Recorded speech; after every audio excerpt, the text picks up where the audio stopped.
Praise the Lord Jesus Christ. எனக்கு அன்பார்ந்த தேவ ஜனமே, தேவனின் சத்தங்கிற நிகழ்ச்சிக்கு நான் உங்களை வரவேற்கிறேன். ஆண்டவருக்கு நான் மிகவும் மனதார நன்றி சொல்றேன். இன்னைக்கும் நம்ம என்ன பார்க்க போறோம்னா, எபிரேயர் புஸ்தகம் 10வது அதிகாரம், ஹீப்ரூ சாப்டர் 10 verse 23 23வது வசனம். அல்லாமலும் நம்முடைய நம்பிக்கையை அறிக்கையிடுகிறதில் அசைவில்லாமல் உறுதியாய் இருக்க கடவும் வாக்குத்தத்தம் பண்ணினவர் உண்மை உள்ளவராய் இருக்கிறாரே. ஆமீன். இந்த இடத்துல என்னவா, நம்ம நம்பிக்கையை அறிக்கையிடுறதுல நம்ம எப்படி அசைவு இல்லாமல் உறுதியா இருக்க கடவும். நம்ம நம்பிக்கை என்ன? ஆண்டவராகிய இயேசு கிறிஸ்து உங்களுக்கு வாக்குத்தத்தம் பண்ணின அந்த விஷயத்துல உங்களுக்கு பிரச்சனைகள் போராட்டங்கள் நீங்க உங்க வாழ்க்கையில சந்திக்கச்சு அவர் கொடுத்த அந்த வாக்குத்தத்த வசனத்தை நீங்க அறிக்கையிட்டு விசுவாசித்து அதுல உறுதியா இருந்து நீங்க ஜெபிக்கரிச்சே நிச்சயமா அதை பெற்றுக்கொள்வீங்க. ஏன்?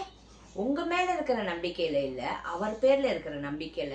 ஏன்னா அழைத்தவர் அவர் உண்மை உள்ளவராய் இருக்கிறார். நானும் நீங்களும் உண்மை உள்ளவர்களா இருக்கோம்னு இல்ல, அவர் உண்மை உள்ளவராய் இருக்கிறதுனால அவர் நமக்காக கொடுத்த அந்த வாக்கு தத்தங்களை கிறிஸ்துவுக்குள்ளாக இப்ப உங்களுக்கு அவருக்கு சொன்ன வாக்கு தத்தங்கள் நிறைவேறாதது மாதிரி இருக்கலாம், சூழ்நிலை என்னமோ பாரி இருக்கலாம்.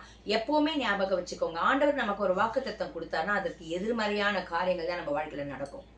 ஆனா அந்த நேரத்திலயும் நீங்க அந்த விசுவாசத்துல சோர்ந்து போகாதபடிக்கு அந்த வாக்குத்தத்தம் பண்ணப்பட்டதை நீங்க விசுவாசித்து கர்த்தராகிய ஆண்டவராகிய இயேசு கிறிஸ்துவை விசுவாசித்து அந்த வாக்குத்தத்தத்தை அறிக்கையிட்டு உங்க வாயினால் அறிக்கையிட்டு ஜெபம் பண்ணி நீங்க காத்து கொண்டிருக்கச்சே நிச்சயமா அவர் வாக்குத்தத்தம் பண்ணினதை நம்ம பெற்றுக்கொள்வோம். என்னவா?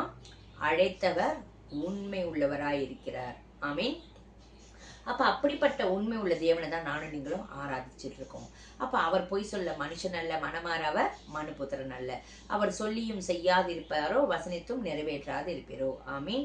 இப்ப இந்த இடத்துல நம்ம அழைத்தவரை நோக்கி பார்ப்போம், அவர் மேல நம்பிக்கை வைப்போம். சூழ்நிலை எப்படி வேணாலும் இருக்கட்டும், பிரச்சனைகள் போராட்டங்கள் என்ன வேணாலும் இருக்கட்டும், அவர் உங்களுக்கு ஒண்ணு சொல்லிட்டாரு. அவர் வாக்கு தத்தம் சொல்றச்சவே எப்பவுமே நான் வேதத்துல சொல்லுவேன், எப்பெல்லாம் ஆண்டவர் உங்களுக்கு ஒரு வாக்கு தத்தம் கொடுக்குறாரோ அதுக்கு மேலேயோ இல்ல கீழேயோ நீங்க படிச்சு பாருங்க, ஒரு கமாண்ட்மெண்ட் நம்ம கிட்ட இருந்து தேவன் ஒரு விஷயத்தை எதிர்பார்ப்பாரா இருக்கும். சில விஷயத்தை செய்யி, சிலது செய்யாத. ஃபார் எக்ஸாம்பிள், நமக்கு வேதத்துல பழைய ஏற்பாட்டுல இருக்கும், புதிய ஏற்பாட்டுலாம் பார்ப்போம். நான் உன்னை விட்டு விலகவும் மாட்டேன், உன்னை கைவிடவும் மாட்டேன். ஜோஷுவாக்கு சொல்லிச்சு எப்படி இருக்கும்? இரவும் பகலும் நீ அந்த வேதத்தை தியானிக்கணும், அதுல போட்டிருக்கிறபடியெல்லாம் நீ நடக்கணும், அப்படி நீ வாழ்ந்து காமிக்கரிச்சு நான் உன்னை விட்டு விலகவும் மாட்டேன், உன்னை கைவிடவும் மாட்டேன், நீ போகிற இடமெல்லாம் தேவனாகிய கர்த்தனா வருவேன்னு. புதிய ஏற்பாட்டுல என்ன போட்டிருக்கோம்? நீ பண ஆசை இல்லாமல் இருக்கச்சே நான் உன்னை விட்டு விலகுவதும் இல்லை, உன்னை கைவிடுவதும் இல்லைன்னு. அப்படி இல்லை.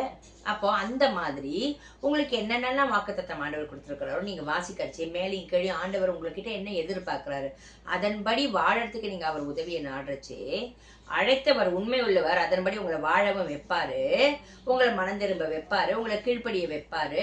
அதே நேரத்தில் அவர் கொடுத்த வாக்குத்தத்தத்தை பெற்றுக்கொள்ளும்படியாக உதவி செய்வார். ஆமீன். நம்ம ஜெபிக்கலாம்.